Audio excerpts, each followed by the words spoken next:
everyone. I'm here with my father. Greetings, humans. And, for the longest time, this has been boiling. This has all led to this. I'm going to take on my own father to see which is the better science fiction show, Doctor Who or Star Trek. Now, for those who don't know, as most of you may know, I'm a huge Whovian, but most of you don't know is that my dad is a huge Trekkie. Exactly. Are you saying I'm fat? Are you saying I'm huge? Is that what you're saying? No. Punch you in the face when this is over. See what I have to deal with? Alright. Well, anyway, as we all know, Star Trek is in every conceivable shape, way, and form superior to Doctor Who. And I'm going to spend the next few minutes proving it to all of you. Doubtful. No doubt whatsoever. Let's start, first of all, with this very simple argument of technology. Alright? First of all, I would love for someone to show me in some physics lab somewhere where they're trying to invent the sonic screwdriver. Because let's just lay it out on the table.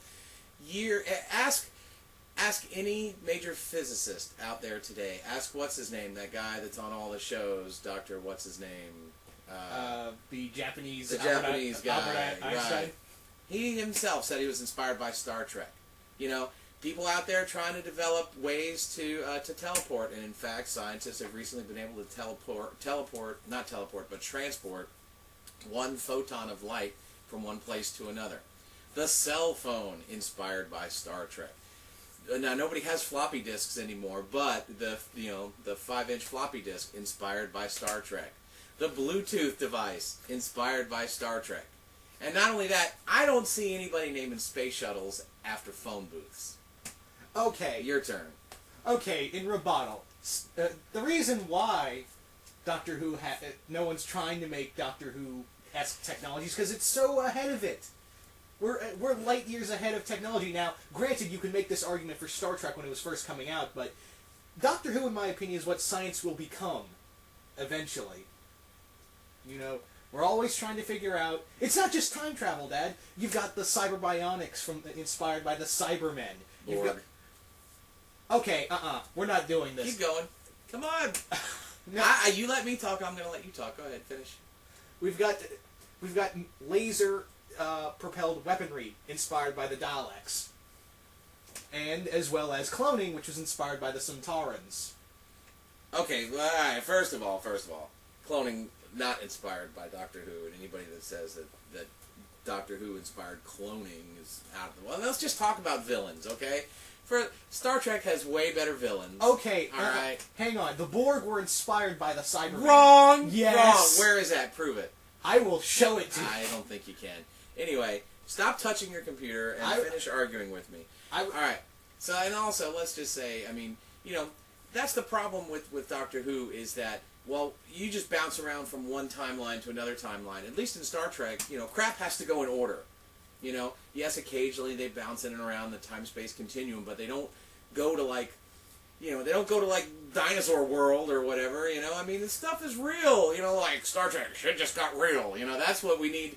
That's what I think their slogan should be instead of where no man has gone before. It needs to be, this shit just got real. And so, anyway, I haven't heard of any Doctor Who conventions. There's plenty. Ain't none I've ever been to. That's because you refuse to go to... I've never heard of them, so therefore it doesn't exist. And you see what I have to deal with? And not only that, I mean, you know, nobody names any space shuttles after phone booths. And now let's just talk about traveling around the world in a phone booth. I mean, come on. What kid, let me ask you a question. You're going to give a kid and you say, all right, do you want to grow up to be Captain Kirk piloting a big giant spaceship? Or you want to be this guy who wears a bow tie piloting a phone booth? I mean, come on. I'm not saying that Doctor Who isn't well written or that it's not well acted, but come on, guys. It's British science fiction. The British haven't invented anything good except for, like, I don't know, fish and chips. Okay? I mean, let's face it. You want some, you know, Star Trek is just like, Star Trek is America in space. That's what it is. That's what it is. Well, let me ask you this. Now, hey, wait a minute. Let's keep going, shall we? First interracial screen kiss. Where? Say it for me. Say it. Star Trek. Exactly. Star Trek. All right. What else? I mean, what other? I don't. You know, it is in every way, shape, and form beyond superior to Doctor Who. Now, granted, for all of you humans that are Doctor Who fans and that are boiling and you're going to start writing angry comments on my son's thing here, settle down. I have all the respect in the world for Doctor Who. I've watched it. I've sat and tried to, like, you know, get into it or whatever. It's just not my cup of vodka. So, you know, for all of you that love it, I'm not putting you down for loving it. Love it. You know, go to town, wear your little Doctor Who suits or whatever you do, and dig it. What I'm trying to say is, from a logical and argumentative standpoint, you can't say, I mean, come on, let's face it. This is the best the Brits could come up with for science fiction? Guys that drive around in trash cans with plungers sticking out of the front? I mean, that's it? I mean, come on, guys. I mean, there were all these great British writers in the world. I mean, I studied British Lit. I mean, you know, there's all these fantastic guys. And this is what you came up with? Well, I mean, come on, guys. It's not the look of the Dalek, it's what they stand for that's more scary. They stand for garbage cans with plungers sticking out. No, they're basically the allegory to you know, the Nazi belief. You know, wipe out anything that isn't you. And that's more intimidating than the Dalek themselves in one aspect. Yeah, they look like a booger. I mean, when they're outside of their little trash cans with the plungers. They do. They look like, come on, to say it. They do. They look like, it looks like snot with an eye. Doesn't it? It does. Come on. Well, I knew I'd get you to say what it. happened to letting me talk? You just interrupted me every time. Well, because my points are more important than your points. And the other thing is, you know, like I said, the Cybermen, they were the inspiration for the Borg. Because I completely disagree. Oh, okay. You're not doing this because the Borg are pretty much what the Cybermen are what the Borg are based off of. And that's because the Cybermen came first. They had the belief of technology is superior, upgrading, you know, having that one hive mind, that technology is that fear of technology. They embody that. Among other things, like I said, who has a TV show that's running? Who has almost next year going to be celebrating their 50th anniversary? No, wait. Let's don't go there. Let's don't go into marketing and you know, staying power on TV. Who has how many plus movies? 14 big screen movies. And how many of them were good? 13. You're a lot. 13 of them were good. You know, I mean, let's face it. I mean, you just can't argue with it. I mean, not only that, the Doctor is all these different people. Captain Kirk is Captain Kirk. That's just all there is to it. Yeah, but if Captain Kirk dies, he stays dead. The Doctor gets killed. He regenerates. No, that's stupid. Why would you want to do that? I mean, why not explore other good characters? You know? Well, they've had spin-off shows, and you can't tell Doctor Who? Yes. What? Adventure of the oysters? Or what? The little people that live in the thing? And let me just say this. If you want to talk about... Let's talk about alien hotties. You know? Hey, to me, you know, ain't nothing hotter than some green-skinned chick wearing a metal tube top. You know what I'm saying? I mean, come on, you gotta give me that. As a red-blooded American man, come on, there's nothing hotter than seeing, like, you know, a green-skinned chick in a metal bathing suit, right? Okay, that's a given. I knew, that's a given. And not only that, they have cooler, I think, alien races and things like that. Oh. You know, like, let's talk about my favorite, the Klingons. I mean, come on. A race of beings devoted completely to making war. That's exactly what the Suntarans are. What's a Suntaran, anyway? The Suntarans What do they look like? Wait, let me guess. They look like British guys with bad teeth. No. I will show you what the I don't Suntarans want to look. see what they look like, because I'm not interested in what they look like. They're a race solely made for creating war. Not a concept of war. They are bred. But see, there you go. They don't have any free will. Klingons don't have... They make war because they want to. They are honorable, and they do all that cool Klingon war chant stuff. So not only that, other spacefaring races, evidently in the Doctor Who universe. Who-universe? How do you say that? Who? Aha! See? That's because I have a speech impediment. No, you don't. You just don't even know. You're not even a believer. You're not even a believer in all this. You're a casual fan. You're not a fanboy. Oh, Like you speak blasphemy. I don't think so. Hey, look, I'm right, man. But look, what are you saying that there's only the Doctor's the only spacefaring? Well, I mean, he's the only guy that ever gets to fly around in his telephone booth. It's a police call box. Whatever, it's a phone booth. I don't care what the frickin' British call it. And besides, we've had whole episodes of the Doctor encountering the human race going out into space to In a colonize. phone booth. Sorry. Okay, the phone booth thing. That is because he has a thing inside his TARDIS called chameleon. His what?